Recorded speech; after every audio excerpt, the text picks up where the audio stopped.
Live sur le stand d'Artema ce matin avec trois personnes que je vais présenter rapidement. Monsieur Jean-Claude Reverdel qui est excusez-moi, président de l'association. Laurence Chéria, délégué général d'Artema, bonjour. Et puis Olivier Cloarec, vous êtes conseiller technique d'Artema. Alors on est ici pour comprendre un petit peu ce que c'est que cette structure associative.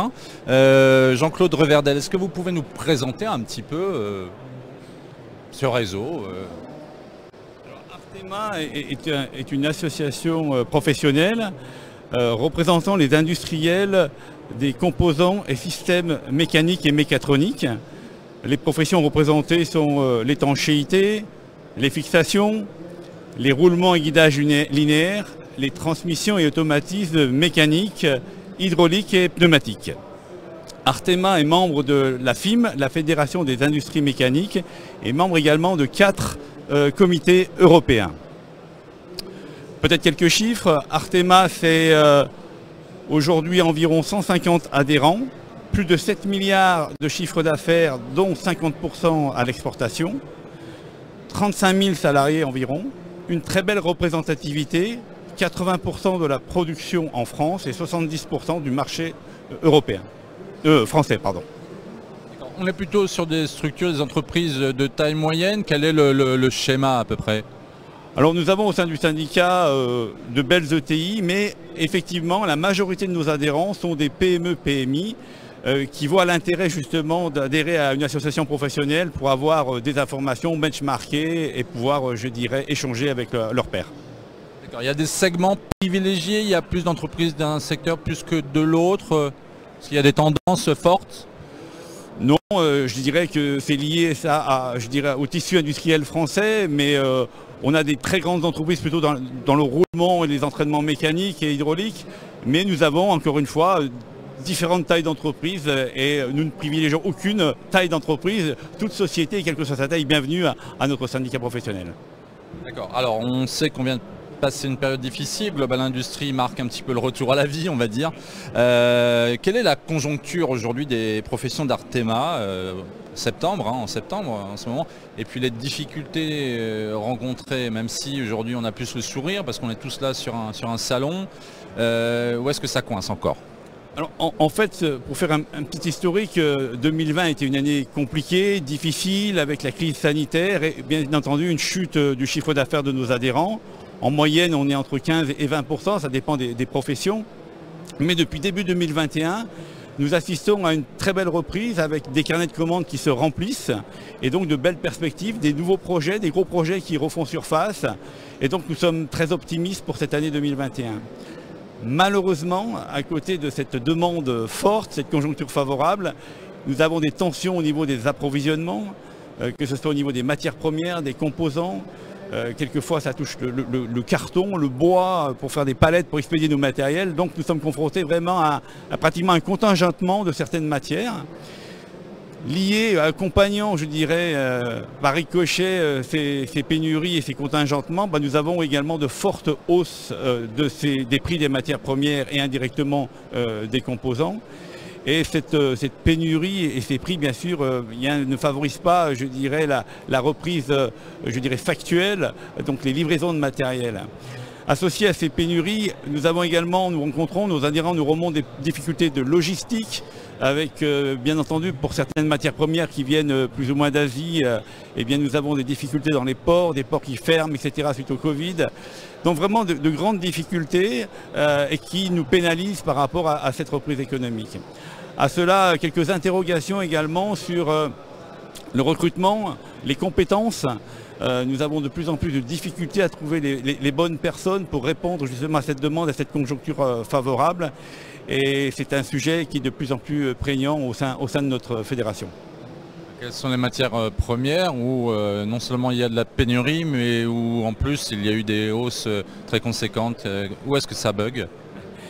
Je crois malheureusement que c'est à peu près partout, mais juste il y a eu une enquête de la Fédération des industries mécaniques qui montrait que sur les 12 derniers mois, les augmentations des matières premières représentaient 57%.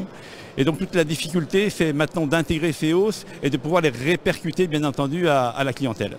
On rappelle juste qu'Artema fait partie de l'AFIM, hein, on est d'accord? Tout à fait, nous sommes membres de la Fédération des industries mécaniques. Alors, une question sur les principales actualités d'Artema au niveau de l'organisation, des nouveaux services, où est-ce qu'on en est un peu d'actu? Alors on va vous donner ceci. En fait, quand j'ai pris la présidence d'Artema, un de mes souhaits était de simplifier les organisations et d'amener plus de services encore à nos adhérents. C'est la mission pour moi justement d'une association ou d'un syndicat professionnel. Et donc nous avons aujourd'hui des groupes professionnels qui travaillent sur des thématiques, je dirais, liées à leur profession. Et en parallèle, nous avons mis en fonction transverse des commissions, comme la commission communication, où on voit une belle illustration aujourd'hui avec le village Artema que nous avons là, et nos journées Artema qui se dérouleront du 23 au 24 septembre dans le sud de la France. Donc ensuite, nous avons créé des pôles ce pôle technique, pardon, des pôles sur l'économie, et le management. Et donc nous avons des rendez-vous où nous invitons des industriels qui vont nous faire part de leurs préoccupations, de leurs stratégies. On va aussi benchmarker en termes de management. Et donc tous ces rendez-vous, ces webinaires que nous organisons, eh bien, là aussi favorisent je dirais, la vie des entreprises qui sont adhérents à notre syndicat. Ça anime le réseau. Tout à fait, tout à fait. Alors parallèlement derrière, nous avons aussi créé une plateforme qui s'appelle MyArtema, qui est un véritable réseau social entre les adhérents de notre syndicat, où nous allons transmettre également beaucoup d'informations. C'est vraiment la vie du syndicat au travers de cette plateforme. D'accord, très bien. Alors justement, on va aussi avec vous, Laurence Chéria, passer à rebondir un petit peu sur ce que disait Jean-Claude Reverdel. Il y a des choses qui bougent, il y a notamment un nouveau service chez Artema, une centrale de référencement, c'est ça? Expliquez-nous un petit peu comment ça fonctionne tout ça. Alors c'est un scoop parce que c'est pas encore officiel et ça sera lancé le 24 septembre prochain lors des journées Artema dont Jean-Claude vient de parler. En fait, la plateforme d'achat Artema, c'est comme ça qu'elle va s'appeler, est plutôt une plateforme de référencement qui permet à nos adhérents, parce qu'elle elle sera réservée qu'aux adhérents d'Artema, de bénéficier de conditions particulières et intéressantes sur leurs achats non stratégiques. Donc on ne rentre pas dans les achats de matières premières, on aurait bien aimé, mais là on n'a pas les solutions quand même, mais sur le non stratégique. Donc ça peut être soit des fournitures de bureaux, tout ce qui est lié à l'impression, tout ce qui est les EPI, tout ce qui peut être les véhicules, etc. Et comme on le disait, on a beaucoup de PME, donc les PME, elles passent du temps déjà à négocier éventuellement ce type d'achat pour des volumes qui ne sont pas forcément très importants, donc n'ont pas forcément des conditions importantes. Et l'idée du syndicat, c'est de dire mutualisons un petit peu tout ça et offrons à nos adhérents, petits et plus gros aussi, des conditions intéressantes. Et donc les entreprises et nos adhérents qui rentreront en fait sur cette plateforme, qui est ouverte à tous, ils feront leur choix entre guillemets et bénéficieront de conditions groupées avantageuses, donc des économies substantielles sur tous les postes, une économie de temps importante parce qu'ils n'ont plus besoin d'aller négocier, trouver les fournisseurs, de recevoir aussi des fournisseurs tout le temps pour benchmarker. Là, ils auront directement les meilleures conditions du marché.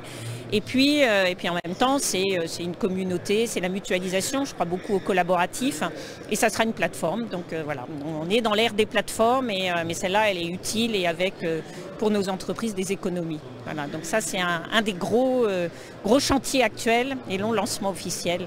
Voilà, on espère aussi que c'est quelque chose qui pourra être attractif pour les entreprises qui ne sont pas encore adhérentes, sachant qu'on est très représentatif, mais il y en a encore qui ne nous ont pas rejoints et on espère leur dire, bah voilà, en plus vous avez ce service-là, même s'il n'est pas au cœur de notre métier, mais c'est un service en plus et avec une plateforme dédiée, des interlocuteurs privilégiés qui seront en phase 2. Donc voilà, donc ça c'est un beau sujet.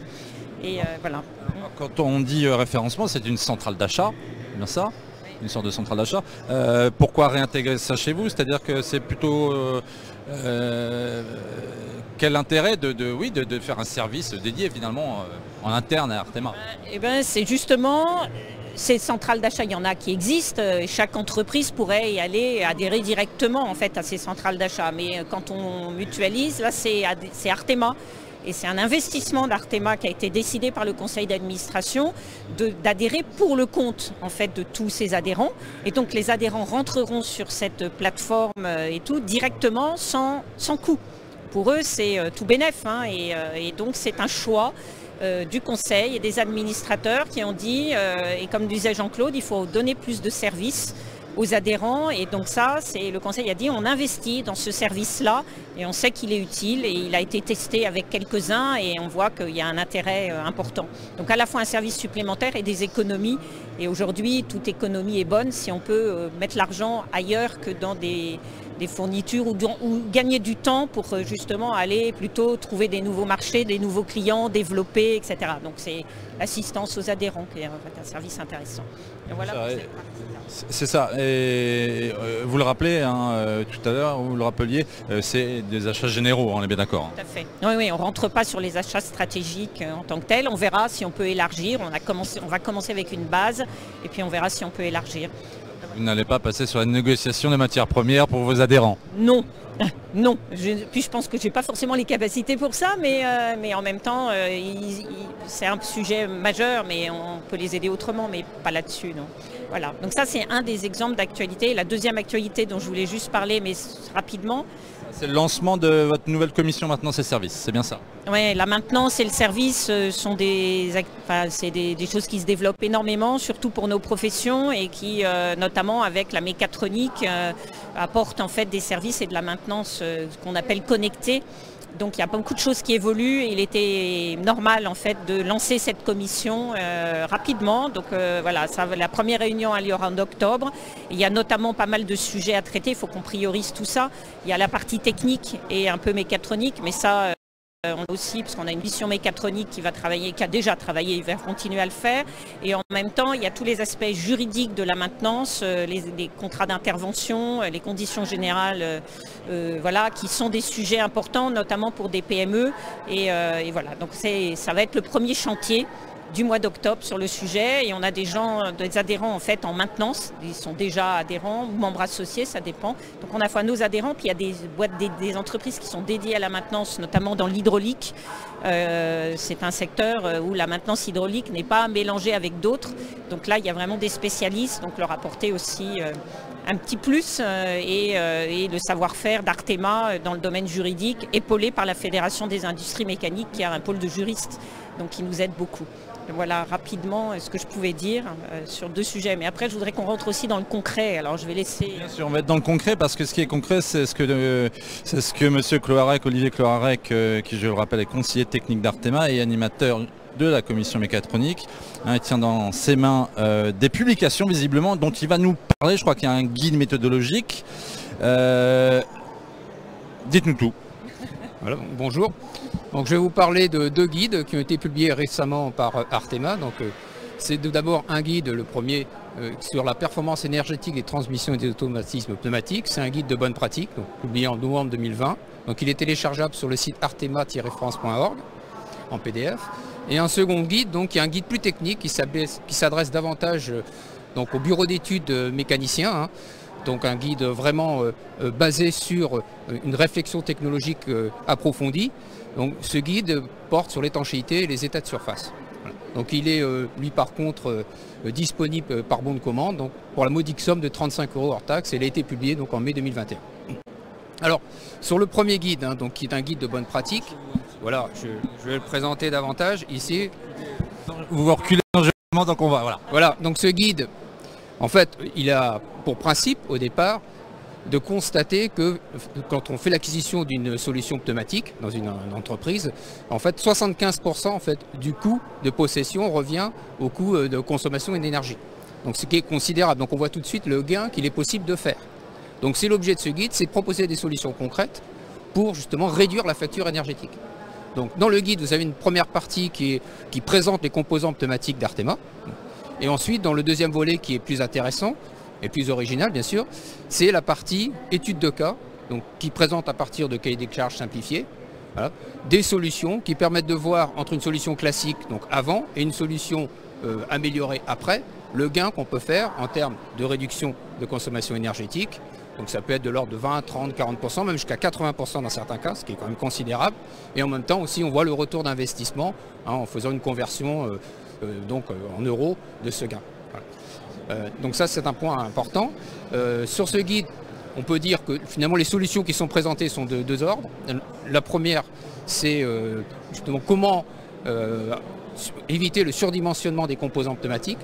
Donc là, c'est en fait c'est une présentation assez classique, mais néanmoins, il y a quand même beaucoup de choses qui restent néanmoins à faire sur cette question. Et puis la deuxième partie, donc c'est plus le recours à des composants intelligents, donc dits mécatroniques, qui permettent de monitorer en fait la consommation énergétique et donc de permettre là aussi de faire des économies très appréciables. On peut citer le Venturi mécatronique, les modes de marche-arrêt des machines, etc., des détecteurs de fuite dans les circuits. Voilà. Alors, ce que vous montrez, je vous coupe, c'est que la transition écologique, finalement, elle est partout. Tout à fait. Et pour nous, c'est surtout réduire les consommations énergétiques. Donc ça, c'est toujours vrai et ce sera toujours vrai. Voilà, alors après, à la fin du guide, vous avez un tableau qui permet de résumer en fait tous les choix possibles en fonction de votre besoin. Donc le deuxième guide, qui est beaucoup plus technique, comme je disais tout à l'heure, donc là, c'est parti d'une réflexion aussi au sein d'Artema. Donc on sait que pour une étanchéité, il faut un joint, mais il faut aussi une surface qui va permettre effectivement de réaliser la fonction d'étanchéité, qui est justement de régler, enfin tout au moins de maîtriser la fuite de fluide qui peut être aussi bien un fluide de l'air, par exemple, pneumatique, ou alors fluidique, donc par exemple de l'huile hydraulique. Bon. Alors, pour maîtriser ce sujet, on est parti en fait du constat qu'il faut d'abord spécifier correctement, c'est ce qu'on appelle la spécification des états de surface, rugosité, taux de portance par exemple, ça c'est voilà. Et puis après, il faut réaliser ces états de surface, donc les usiner, et ensuite il faut les contrôler, les valider par la métrologie. Donc on voit qu'on a une sorte de chaîne, si vous voulez, vertueuse de professions qui doivent travailler ensemble et communiquer correctement. Et là en fait le risque qui peut se présenter pour un certain nombre de mes adhérents, c'est de dire voilà, attention à la surqualité.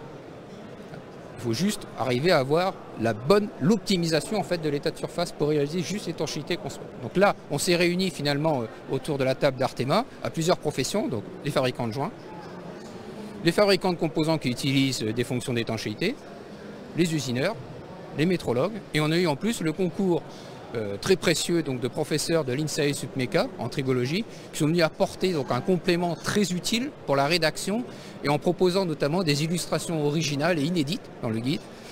Donc voilà, donc ça dure à peu près 3 ans de travail et ça aboutit donc à un document qui fait une 50aine de pages. Donc je conseille bien sûr pour tous ceux qui veulent prescrire des solutions d'étanchéité pour leurs propres composants finalement de lire et d'en faire l'acquisition. Et donc, toutes les questions, par exemple, qu'est-ce qu'on peut signaler? On va dire, par exemple, un problème de défaut d'usinage, est-ce que c'est important ou pas? Comment on le repère? Vous voyez? Donc ça, c'est des choses qui sont traitées. Là aussi, au niveau des rugosités, par exemple, les phénomènes de crête, des choses comme ça, les ondulations. Donc tous ces problèmes sont vus et aussi, par exemple d'un point de vue dynamique, les problèmes de lubrification, d'usure. Donc tout c'est un ensemble complet, vous voyez. Et c'est une synthèse qui est faite et à la fin, cette synthèse a été si bien faite qu'elle a abouti finalement sur un seul paramètre, qui est un peu une ouverture, je dirais, vers le futur, qui est proposé à la fin du guide, c'est le seuil de percolation. Voilà. Donc ce guide, je rappelle, 35 €, vous pouvez l'acquérir par bon de commande. Et pour ceux qui voient la vidéo et qui sont dans le salon, ils peuvent passer donc, au stand Artema, Hall 2 E95. Voilà. D'accord, très bien. Donc il y a beaucoup d'actu, vous êtes insatiable sur le sujet, on pourra en parler 3 heures, mais malheureusement ce live est en train de se terminer. Je vous remercie Jean-Claude Reverdel, Laurent Cheria et puis Olivier Cloarec, et puis on viendra chercher vos guides sur votre salon et on va juste faire un petit plan pour montrer que votre stand est assez imposant, on ne devrait pas vous louper. Merci beaucoup.